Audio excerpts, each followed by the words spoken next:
The following program is being brought to you on the Voice America Variety Channel. For more information about our network and to check our additional show hosts and topics of interest, please visit voiceamericavariety.com. The Voice America Talk Radio Network is the worldwide leader in live Internet talk radio. Visit voiceamerica.com. The views and ideas expressed on the following program are strictly those of the host or guests and do not necessarily reflect the views and ideas held by the Voice America Talk Radio Network, its staff, and management.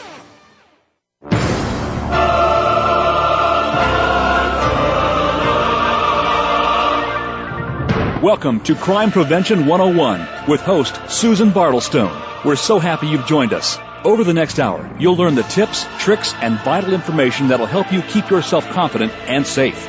Now, here's the host of Crime Prevention 101, Susan Bartelstone. Hello there, and thank you so much for being right where you're supposed to be, which is right here listening to me. And I'm so glad you've joined me tonight because I think I've got a really interesting show, some important topics to talk about. First up, we know that domestic violence occurs in all cultures and at all socioeconomic levels. But Latino victims, who are overwhelmingly women, appear to be younger, poorer, and less educated than other groups. And a lot are undocumented immigrants, so that there are some formidable barriers that prevent these women from seeking help, despite severe abuse. Now, tonight I'm speaking with Cecilia Gastón from the Violence Intervention Project about what's being done here in New York City to address these challenges. And this program is a model for what you can do in your own communities. And I also have another special reason for having Cecilia on the show tonight, which you will find out shortly. And then, in addition to October being Domestic Violence Awareness Month, it's also National Bullying Prevention Month. So my buddy Irene Zande from the worldwide self-defense organization Kidpower is dropping by to give us some bullying prevention tips. And then I'm going to tell you about a cool online auction site, PropertyRoom.com, where you can get in on amazing deals on merchandise that have been stolen and recovered by the police or seized or forfeited in drug busts and so forth. And I'm talking about bids as low as $1 for expensive jewelry, high-tech gear, luxury cars and boats, and just all kinds of desirable items. Wait till you hear about this. Of course, I've got great personal safety products for you and lots of tips. Well, this is Susan Bartelstone, and you're listening to Crime Prevention 101, coming to you live from New York City. And we are shouting our outrage tonight at the rash of gropings and attacks on women and young girls, more than 20 since last March. But I want to tell you that several women that were attacked fought off those vile cowards, and sometimes with nothing more than a warrior's yell. And I'm asking all my sisters and brothers in the arts tonight, all of you everywhere, step up. Start holding free self-defense programs in your communities and spread the word that we can defend ourselves, and we will. All right, got it out of my system, calming down. Now let's meet Cecilia Gastón and talk about the challenges that Latino women are facing regarding domestic violence. And as I said before, Cecilia is the executive director of the Violence Intervention Program, and they provide services to the domestic violence victims in the Latino and immigrant communities. Welcome, Cecilia.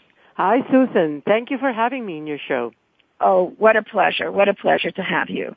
All right, let's jump right in. There are special needs that Latino and immigrant women have. What are some of the barriers that they face to getting help? Well, the Latinos have a lot of linguistic issues, but that is not just the Latinos. It goes a lot with immigrants from all countries.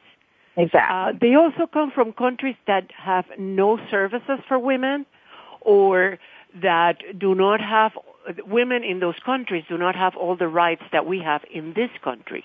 So when the women come here, they have no clue that they can have a different kind of life, that they're protected here as they are not in their own countries. And a lot of them, we were talking about undocumented. Some of them don't have papers, and they would be, frightened to come forward. Very much so. And there are all kinds of difficulties, that there are women that were here that entered their country correctly with right papers, and then their partners or husbands do not process the paperwork. And it is used as a part of the abuse. If you don't do what I tell you, I'll get you deported. If you don't do what I tell you, I'll take our kids away and have you sent back home. The immigration status is used as another battering ram. And I've heard also that sometimes... I'm sorry, go ahead. No, it is... immigrants have another layer of complication because of those things. I was going to say, I heard that sometimes the abuser will take away the passport or the documents. That is exactly right. When they come in, that is their IDs, and the partners will tear them up, hide them, put them somewhere else. I actually have one of our clients put all of the papers for herself and her children, gave them to her father for safekeeping. And when she tried to separate from her husband, her father won't give her IDs because he doesn't want her to go. So that documentation is a major issue that applies a lot to the immigrant populations. And they really don't know the systems here, so they are, there's also in this country right now, there's a huge anti-immigrant laws being passed in many different states.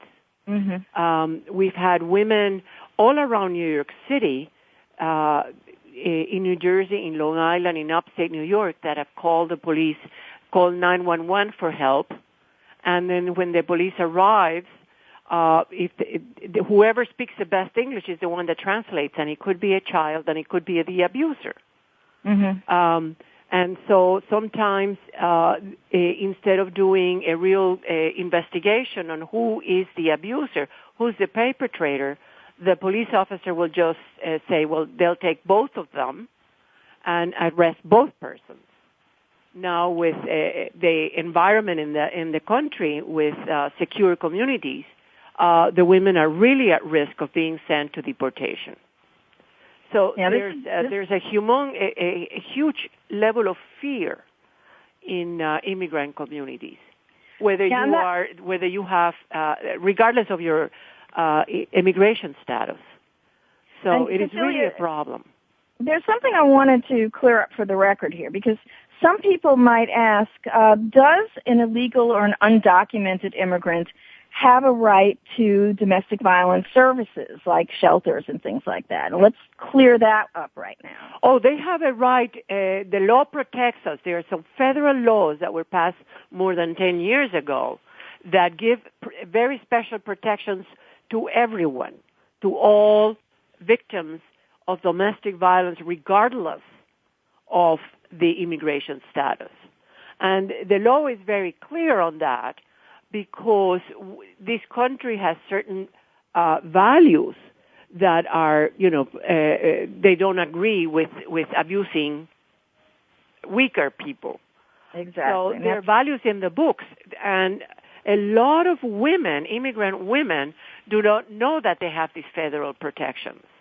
And the ignorance of their rights is used against them.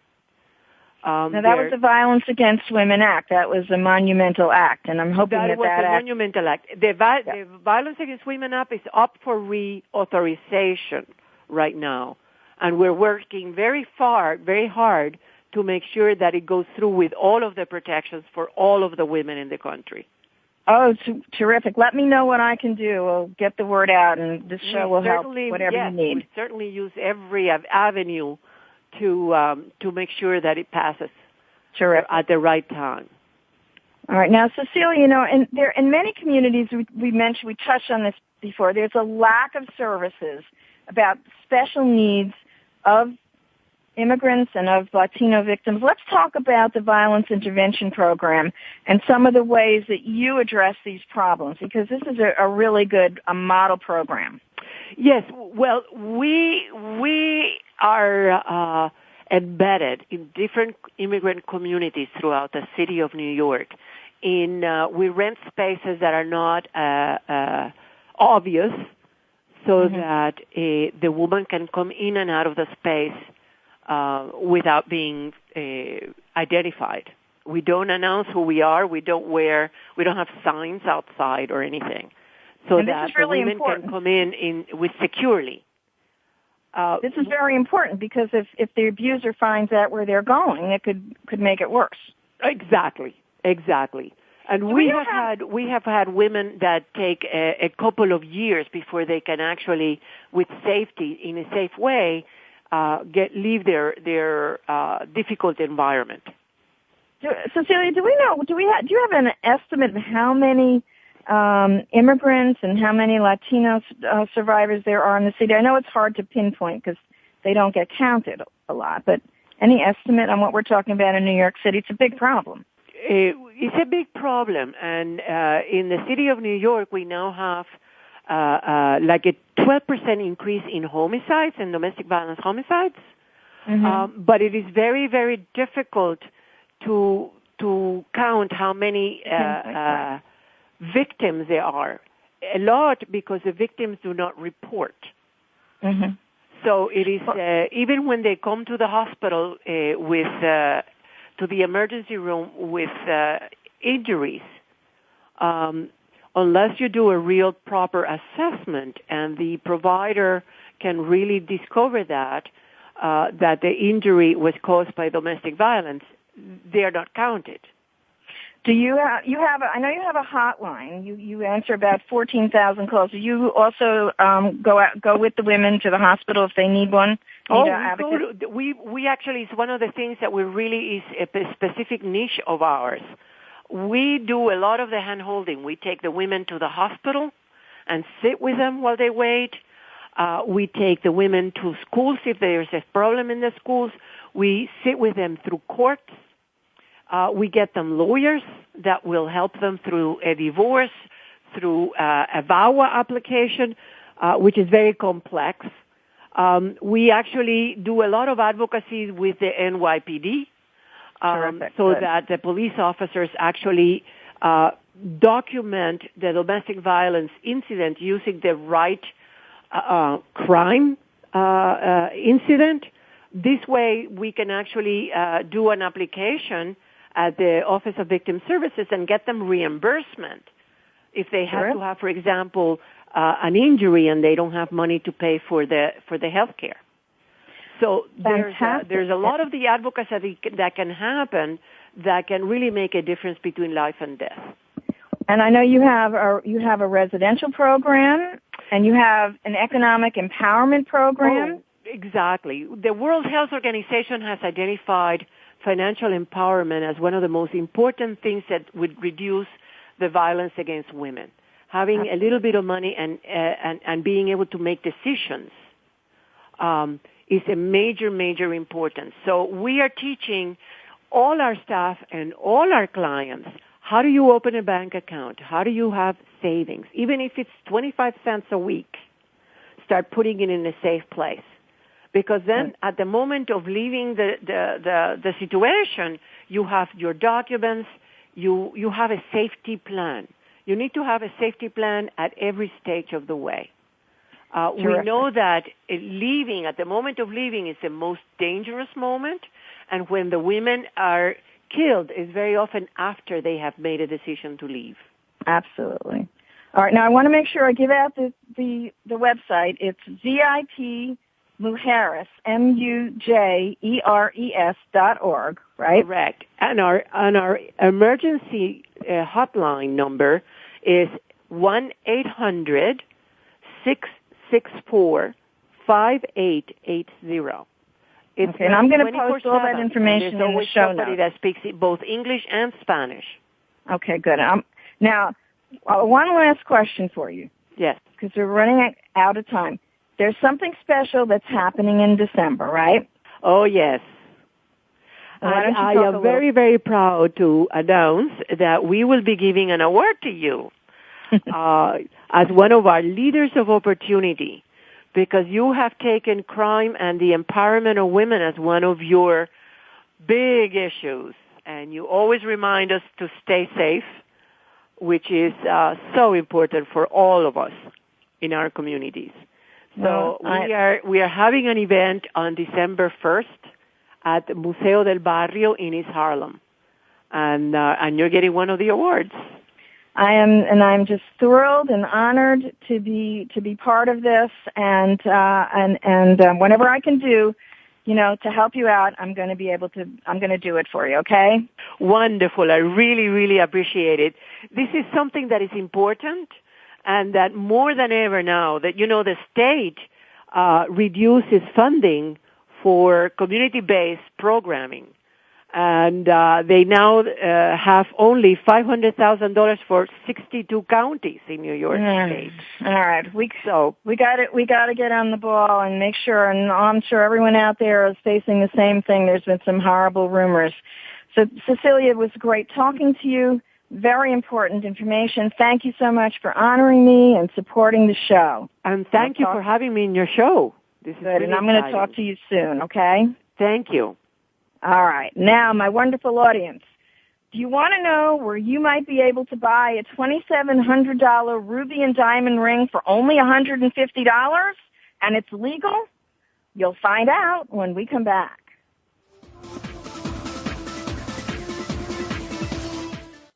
Stimulating talk. It gets those synapses in the brain firing really fast. All the time. The #1 Internet talk station where your opinion counts. VoiceAmerica.com. Protect yourself and your family with MyForce, a personal security service accessed through a smartphone app that acts as your dedicated safety escort. The one-touch alert connects to a live monitoring team that provides the authorities with crucial details to expedite help. MyForce provides emergency response with the user's exact location, physical description, known safety issues, and medical conditions. MyForce offers monthly subscriptions at $11.99 per month, or save with the annual plan of $119 a year. As a listener of Crime Prevention 101, receive $20 off an annual subscription by using promo code CP101. Visit myforce.com today. Violence, theft, drugs, graffiti, it's all part of joining a gang. In times like these, we need to protect our kids and our community from gangs. Gangs often prey on teens with low self-esteem who perform poorly in school and who seek a sense of belonging. Protect kids from gangs. Know who they're hanging out with. Encourage them to become involved in school activities. Give kids a positive alternative to gangs. To learn more, visit ncpc.org or contact your local law enforcement agency. A message from the U.S. Department of Justice, National Crime Prevention Council, and the Ad Council. Streaming live. The leader in Internet talk radio. VoiceAmerica.com.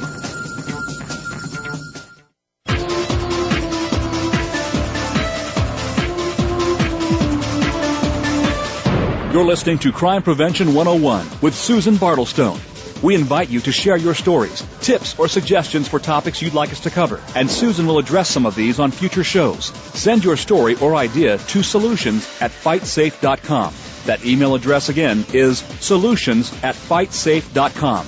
Now, back to Crime Prevention 101 with Susan Bartelstone.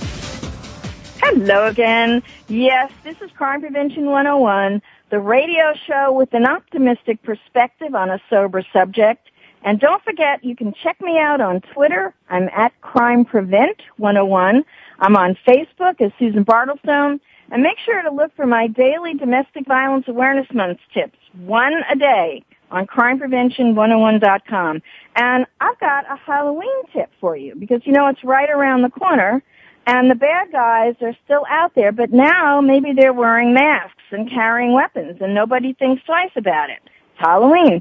So if you go out on the street to trick-or-treat or, with your kids, try to go in a group.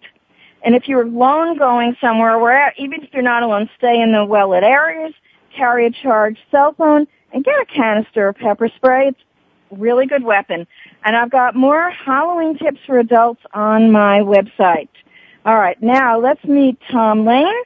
And he is a New York City native and a former police officer and detective. But he had an entrepreneurial bent. And in the late 90s, when eBay was just starting out, he got the yen to start an online auction business himself.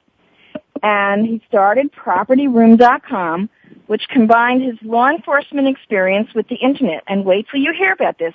Hello, Tom. Hi, Susan. How are you? What a pleasure. Now, Thank you for having us on the show. How did you get the idea for PropertyRoom.com, and how does it work?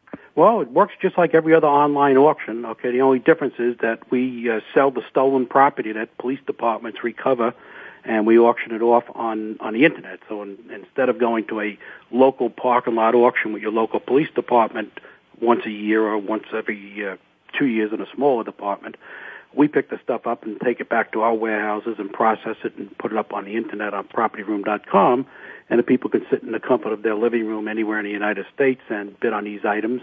And if they're the winning bidder, we'll ship it to them the next day. And this is stolen merchandise that can't be returned. For the most part, it's all stolen or found or lost merchandise that the police are unable to return it to the rightful owner. Their first choice is always to return the items to the rightful owner, and in a lot of cases, 70, 80% of the time, the items go back to the rightful owner. This is the 10 or 15 or 20% that's left over, but with the 19,500 police departments in the United States, it's a large amount of goods. And this is also property seized from drug dealers and forfeited property, so this is pretty interesting stuff. And I've read that people make bids as low as $1 for artwork and jewelry, and why would police departments rather use PropertyRoom.com than hold their own auctions? Well, it's a number of things. We save them a lot of time and overtime expenses. In the past, they would have to hold the stuff until they had enough items locally to justify running an ad in the local papers and hoping that it doesn't rain on the Saturday that they have the auction, and then they have to staff the auction, they have to bring a local auctioneer in, and they have to hope that 25 or 30 people will show up. By going with us, we remove all of those costs from the system. We can buy on a regular pickup schedule, usually once a month, pick these items up. So there's a continuous removal of items from the property room. It saves them time. It saves them handling these things multiple times if they don't need to. And then it returns the cash back to the community on a more regular basis rather than once a year. And more importantly, because it's the Internet, it's exposed to a wider audience, there's more, the people are bidding on it, and more money is going back to the community. Yeah, absolutely. Instead of waiting, for Podunk Police Department to hold their yearly auction, they can be sending stuff to you monthly or however they do. Really, the Podunk Police Department is now having 12 auctions a year because we're picking it up every month and auctioning it off to them and sending them a check at the end of the month. Fantastic. So it's economical. All you police that I know are listening to me, it's economical. And I think I read that about 2,600 police departments nationwide use you, right? Yeah, about that. And we're probably talking to 4,000 additional departments as we speak at any given time. We're at various stages in the discussion towards a contract. It's a very long sales cycle by nature of government contracts, so we have to have this pipeline has got to be pretty extensive. And you have 10 locations around the country. We have eight locations eight warehouse locations around the country. We have 3 or 4 offices in addition to that. So we're really a spread out company. We have trucks crisscrossing the country on a daily basis, bringing product back to either our processing centers or our cross docks, where we'll then load it into a larger container and ship it to one of the processing centers. And people can also go to these processing centers, like a garage sale? Well, no, we can't. It's all Internet, so we don't allow people to show up and look at stuff because that would give somebody locally an unfair advantage looking at the item. Everybody is basing their bids on the descriptions that we provide and the photographs that we provide. We do, however, allow people to come pick the items up at the warehouse to avoid the shipping charges, and about 30% of the items sold are will called at the warehouse. Okay. Interesting. Do you have a location in New York City? We have a location on Long Island, in Formidable, Long Island. Okay, we'll talk off air because that's my backyard. Okay, what happens with the proceeds from the sale? How is that? In almost all cases, not 100%. Some cases, some of the money goes back to pension systems in some cities, but 99% of the time it goes to the general fund of the city. And then from the general fund, the city will repair potholes, fix street lights, buy fire trucks, et cetera, et cetera. So the money's going back to the community, and it's, any dollar that comes back to the community is a dollar that the community doesn't have to be taxed on. Mm-hmm. And I think I read $36 million so far has been returned to various police departments. It's approximately $36 million and growing every day as we add more contracts and add additional departments, and we've expanded into selling vehicles and cars with one of our partners. We don't actually sell them on the property room site. We do sell some vehicles on property room site, but the majority of the vehicles we sell in a relationship that we've developed with a publicly traded company called Copart, which has 147 locations around the country, where we're now bringing city fleets that are no longer being used by the cities, or impounded vehicles that the police department is seizing. We bring them into these facilities. We photograph them. We process them. We auction them off on property on the Copart's site, because Copart sells in 120 countries around the world. Mm. And what kind of vehicles are we talking about? And give my listeners an idea of some of the merchandise that you have for auction. Well, the merchandise on Property Room runs the gamut from everyday items. If anybody's been the victim of a crime, as most of us have been during our lifetime, you get broken into, somebody steals your TV or your electronics or your jewelry or your power tools or your sporting goods equipment, or they break into your car, they steal the stereo, or they steal your iPhone or your cell phone or your laptop. All of those items will wind up on our site eventually after the case is processed and the people are found guilty and dismissed. And if they can't return it to the rightful owner, then it comes to us for auction. And what kind of vehicles do you have? We have everything from city buses to garbage trucks to Mack Somebody trucks. stole. These are used vehicles. These we are have not used stolen. the vehicles. The vehicles we get for the most part are from the cities are all used out of service fleets. In other words, a city might have a fleet of 5,000 vehicles in their city fleet, and they were usually on a 7-year rotation cycle. So every year they're removing 1/7 of the fleet. So they have to. Who wants to buy a bus? Why would I want to buy a city bus? Well, that's the advantage of selling on Copart's site, selling it to 120 countries. The used bus from Seattle, Washington, will be sold to a municipality somewhere in Mexico or Latin America or Africa, where it'll have an additional 8 or 10 years of life and be fixed up, etc. So it has value and has greater value when you sell it. Things like that, the drug dealers' cars. Where do they go? Pardon me, I didn't hear you. I said, how about the Maseratis or the drug dealers? Well, drug dealers got, they didn't get smart. They just got, they stopped paying cash for those large items, because when they lost them, they lost the entire value. So what they've done is they've leased those cars. So what happens when those cars now get seized, the lien holder, which is the leaseholder, gets the car back. So you don't see that type of stuff. It's rare that those Maseratis or the Bentley that everybody's looking for comes up and sells. We did just recently sell a Bentley for the city of New Orleans that was seized in a tax lien case, and that sold for about $67,000 on Copart's site about 3 weeks ago. What would that normally sell for, that car? They were going to be looking to get about $70,000. So we got a fairly good price for them. They decided to accept the $67,000 bid, the last bid of $67,000. What was the most valuable item that you sold? We sold on the property room site for a municipality or for the government, for the police departments. We sold a water treatment generator from that ran the water and sewer facilities for a city in Florida. They wanted to get about $6,000. We bought some Google AdWords. We did some advertising. We sold it for over $40,000. And the winning bid had to come in and dismantle it. 2.7 carat diamond rings I was reading about? Yeah, well, that probably sold for $30,000 or $40,000. So we regularly sell stuff for $20,000, $25,000, $30,000.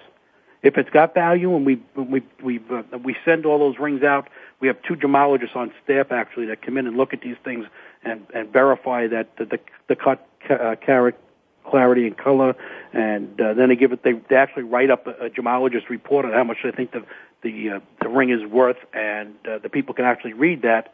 And then they can bid. Then that ring that'll sell for $30,000 starts at $1, no reserve. Yeah, and I was in my intro to you. I think there was a $2,700 diamond and ruby ring that sold for a couple $100, and there was a $700 guitar for $60. That sounds pretty good. Yeah, I mean there are great deals for the consumer to make. Okay, but let me tell you that $2,700 ring that sold for $170 years ago with police auctions, that would have been in a bag with costume jewelry, and the whole bag would have only sold for $25. Oh, my God. The police must have loved you on that one, for goodness sakes. All right, what happens if I go to your site and I find my own property up there? If you can identify it, you notify us, and we'll stop the auction, and then we'll get in touch with the police department who gave us the item, and then they'll do an investigation to determine if it really is your item, and if it is, and it can be legally returned to you, we'll return it to you. Thank you. That's very nice. So don't worry about that. If you just happen to not be able to get your property back initially, check propertyroom.com. Maybe it's there. And you need to check every day because the inventory changes hour by hour as we're processing the items as they come across our dock.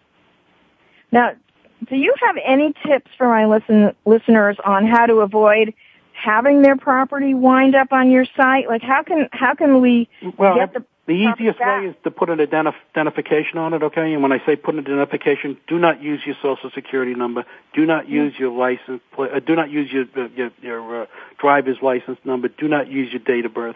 Maybe just use your license plate off your car because that's not easily traceable.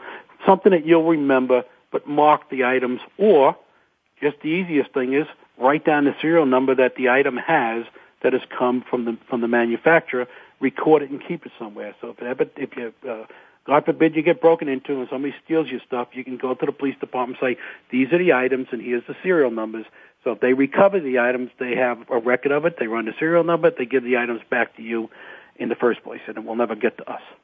And I think that the police department, most of them will actually put the identification number on there for you. You don't have to do it yourself, because I don't really know. Most of them have identikits. You can borrow the identikit and etch your special number into your items.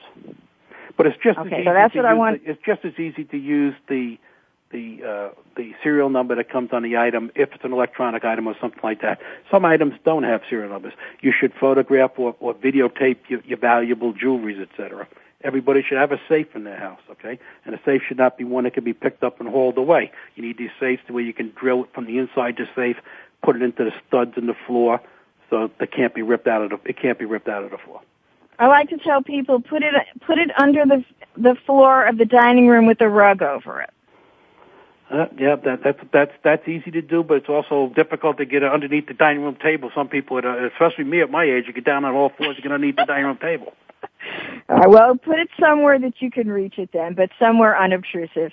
All right, well, Tom, thanks so much for being with me. You know that I'm logging on to propertyroom.com as soon as this show is over. Well, good luck bidding. Track down your warehouse in Long Island, too. Okay, thanks very much. All right. Appreciate it. Now, stay tuned, because I've got some tips for you on what kids can do if they're being bullied.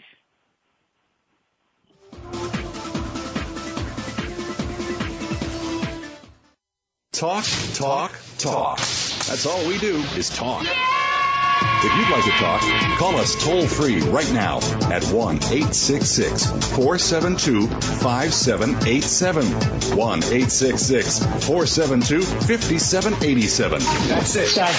VoiceAmerica.com. After more than 17 years' experience teaching safety skills to thousands of women and men, crime prevention and personal safety expert Susan Bartelstone concluded that by thinking and responding quickly, ideally within 20 seconds, potentially violent criminal encounters can be prevented.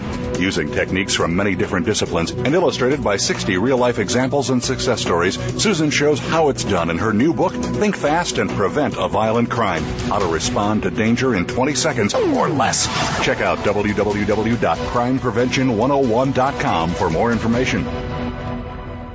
You're walking alone. A group of people is hanging out just ahead. Suddenly, they surround you. Hey, yo, where you going? Come here. Before you know it, you're being robbed. It's called a pack robbery, a robbery involving a group of assailants, and it can be violent. In times like these, trust your instincts. Don't become their next victim. Avoid suspicious groups. Avoid desolate or poorly lighted areas. Be aware of your surroundings. To learn more about pack robberies, visit ncpc.org or contact your local law enforcement agency. A message from the U.S. Department of Justice, National Crime Prevention Council, and the Ad Council.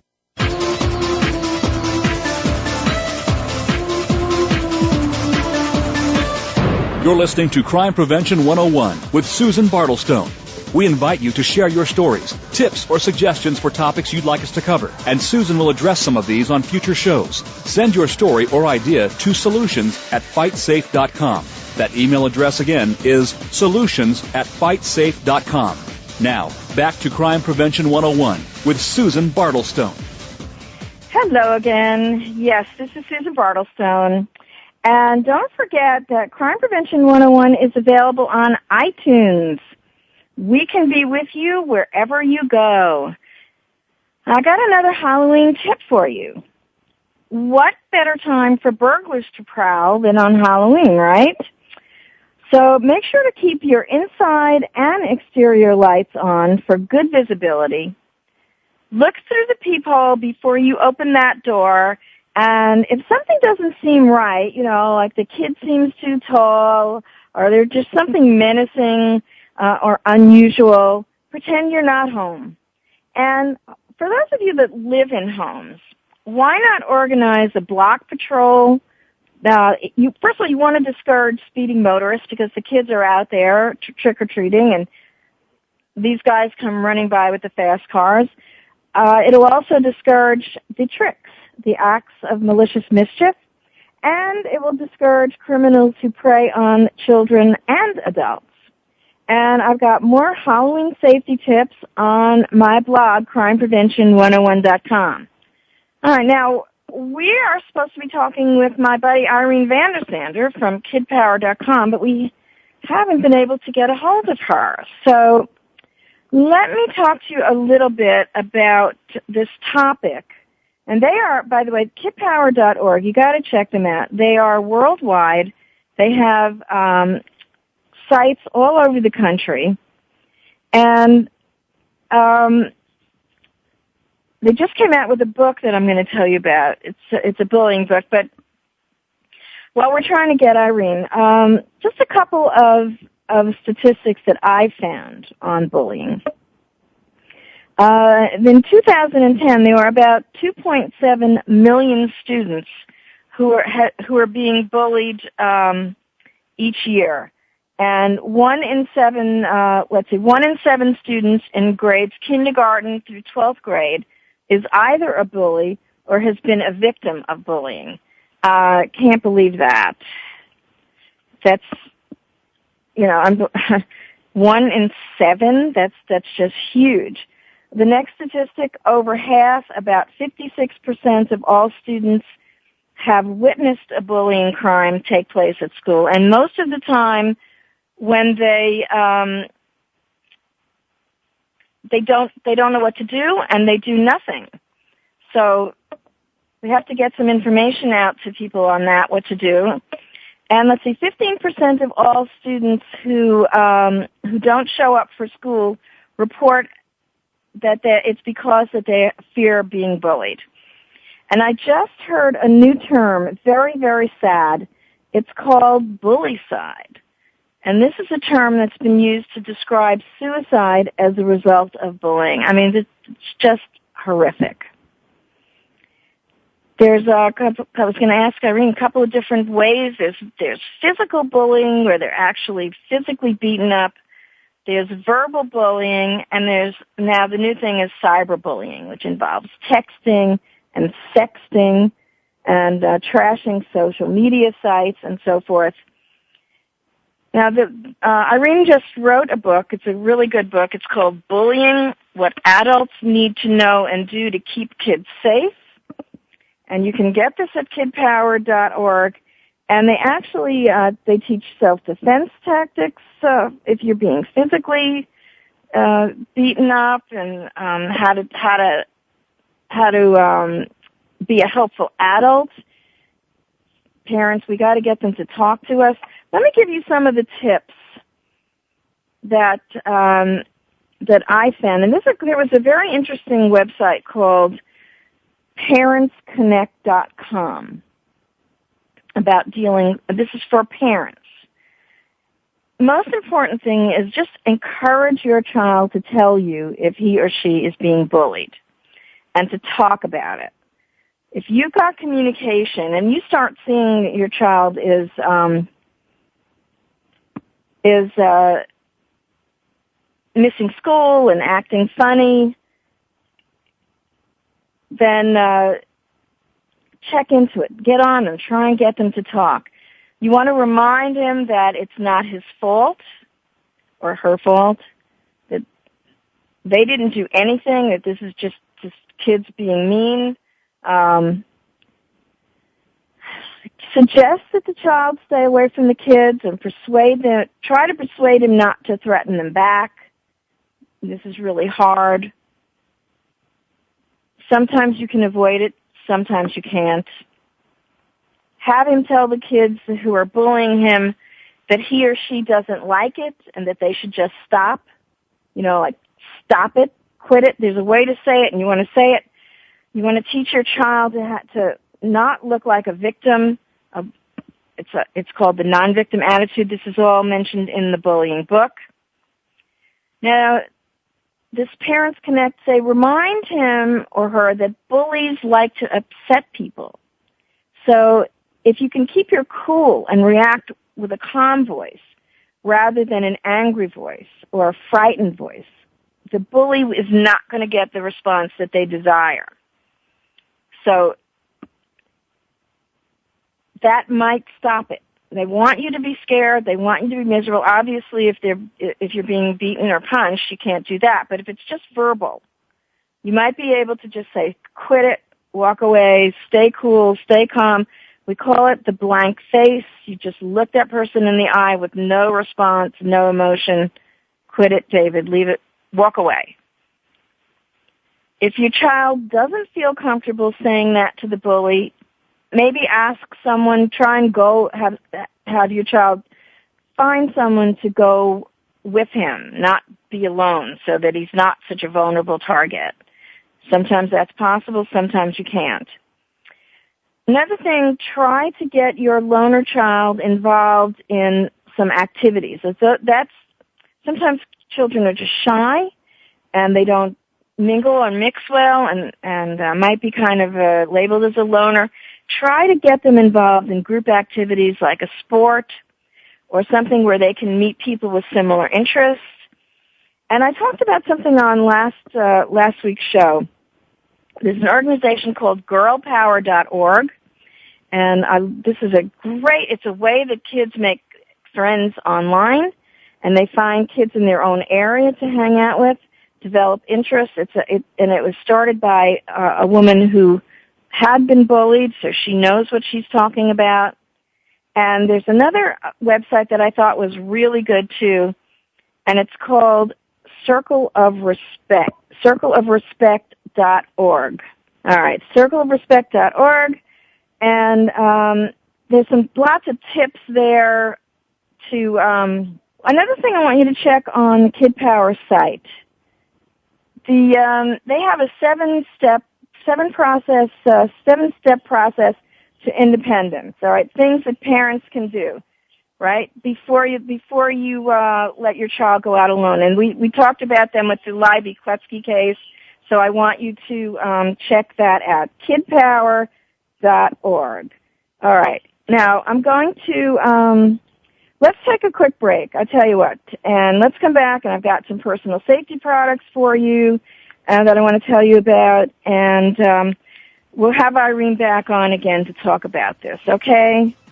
So, Brad, let's take a break, and we'll be back very soon. Talk, talk, talk. That's all we do is talk. If you'd like to talk, call us toll-free right now at 1-866-472-5787. 1-866-472-5787. That's it. VoiceAmerica.com. Every day, people are afraid to report violent crimes. In times like these, choosing to report a crime or helping the police can be a difficult decision. A no-snitching culture has sprung up in our communities, making it unpopular and sometimes even dangerous to report a crime. Do the right thing by calling 911 or your local crime tip line. If you're the victim of a crime, report it. If you know about a crime, report it. To learn more about how to do the right thing, visit ncpc.org or contact your local law enforcement agency. A message from the U.S. Department of Justice, National Crime Prevention Council, and the Ad Council.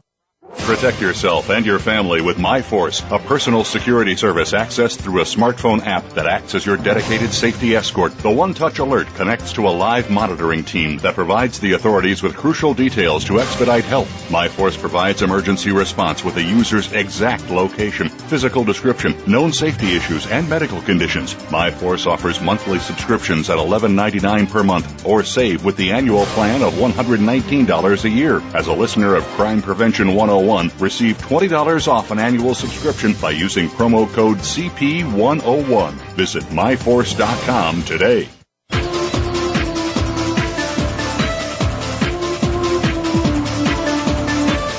You're listening to Crime Prevention 101 with Susan Bartelstone. We invite you to share your stories, tips, or suggestions for topics you'd like us to cover, and Susan will address some of these on future shows. Send your story or idea to solutions@fightsafe.com. That email address again is solutions@fightsafe.com.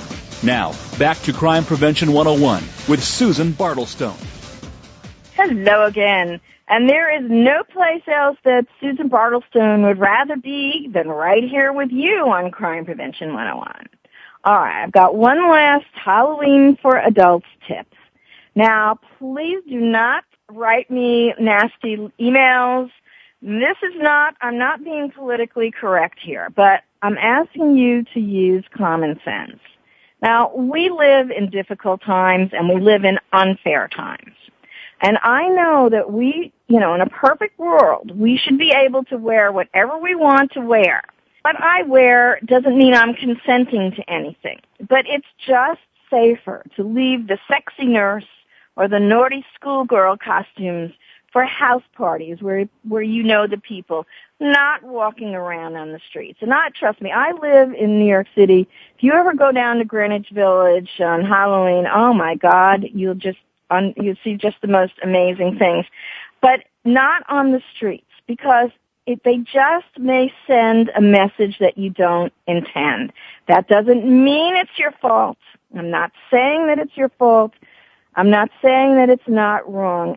But look, we put gates on our windows, so we put alarms on our house. We lock our doors. We put alarms in our cars. Why? We shouldn't have to. It's just safer. That's all I'm saying. All right.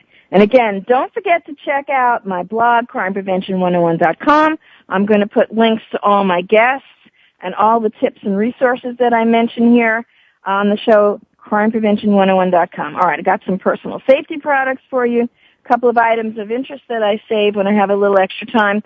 First product I want to tell you about, it's called Trusted ID Service. And this is an identity theft. It's an identity theft organization, identity protection, and if you become a member of the National Coalition Against Domestic Violence, and that's ncadv.org, if you become a member or you renew your membership, you will get a year free protection from Trusted ID. And you can go to ncadv.org.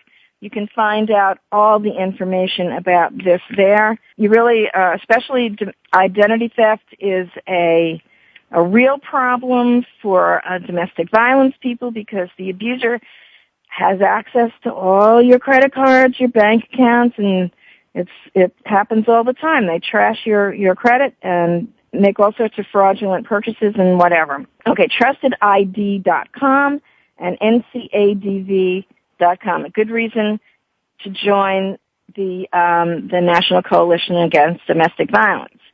All right, there's another product I want to tell you about. It's called Protect Yourself Internet TV Show, protectyourself.tv, and they cover all sorts of fraud topics. Just short TV segments. Some of the topics that they talk about: laptop use on public connections and computer security. They do credit card skimming. I saw a program on that. Geotagging dangers, child safety online, nice information. And let's see, the Michael Geer, G-I-E-R, is the host, and he is a protection specialist, fraud protection. All right, so protectyourself.tv. Check that one out. All right, here's a good bullying book, Goodbye Bully Machine. And this is written by Dr. Alan Bean, whose own son was a bully-side victim, and a woman named Debbie Fox, Dr. Alan Bean, B-E-A-N-E, and Debbie Fox. And Goodbye Bully Machine is being sponsored by the National Crime Prevention Council, and it helps children understand why they should intervene in a bullying situation. When someone intervenes in a bullying situation, the bully tends to stop within under a minute because of the intervention. And it helps you to do the right thing. If you're a kid, it helps your child to do the right thing when it comes to witnessing these vicious acts and how to do it safely. And I mentioned this Circle of Respect, and this is another National Crime Prevention Council promoted website. So take a look at that. Goodbye Bully Machine and Circle of Respect. Okay, I want to tell you about Zilla Dog. Z-I-L-L-A dog, D-O-G.com. This is for young kids. It was created by parents for kids, and it helps teach them internet safety and protects them from predators. And it's a really fun little site. They can set up, your child can set up their own email account, and you can, as a parent, you can monitor it. You can set up a buddy list, and you get to pick their friends sometimes if you want. You can be copied on all their messages so that you know, and this is a blind copy. They don't know you're getting the messages that they get, messages that they send. They have a little demo there that'll show you how to do it. They have movie trailers that are age appropriate. They have games. You can listen to music from Disney and kids with a DZ Bop. They connect to Club Penguin, to Disney, Neopets, Cartoon Network, Pokemon, Nickelodeon. You can play Sonic games. They have 2 different levels of accounts. They've got a free account and a premium account for only $20 a year, $19.95. And this is Zilla, Z-I-L-L-A, dog.com. Oh, and if you're a teacher and you need an email for your classroom or your school, they have a teacher feature. That sounds really good. Special discounts. They can give you an email for your class, I guess. So that is zilladog.com. All right, so I wanted to check that out. Something I saw that I thought was hilariously funny. This is I've been saving this for when I had a couple of minutes. A fake cop busts a real cop. And some guy in New Mexico who was pretending to be a police officer pulled over a real Albuquerque Police Department detectives and busted. Okay, that's pretty stupid. The guy is saying that he wasn't impersonating an officer, but he was asking the driver why he was parking in a lot, in this particular parking lot, but I don't think that's going to fly. I think you got busted. And, one more product I want to tell you about. I saw this article in the paper. There's an app, I Gotcha, it's called. And someone, if you put it on your smartphone, and if someone steals the phone and tries to use it, it snaps a picture and sends you an email message of the picture. And you can show that to the police, and hopefully they can catch them. All right. Well, you know what? I talked my little head off tonight, so we're going to take a wrap. Please don't forget, we always love to hear from you. Send me your feedback. Send me your suggestions. Post your comments on my crimeprevention101.com blog. Let me know if you read any of the books that we sometimes talk about. Please let me know if you like the personal safety products I tell you about. Make your suggestions, what you want me to talk about on the show. don't forget to tell your friends about us. We want them to be part of the movement, too. And you know what? You and I will be doing this again next week. Same time, same internet. It'd be a crime not to listen. So stay tuned and stay safe.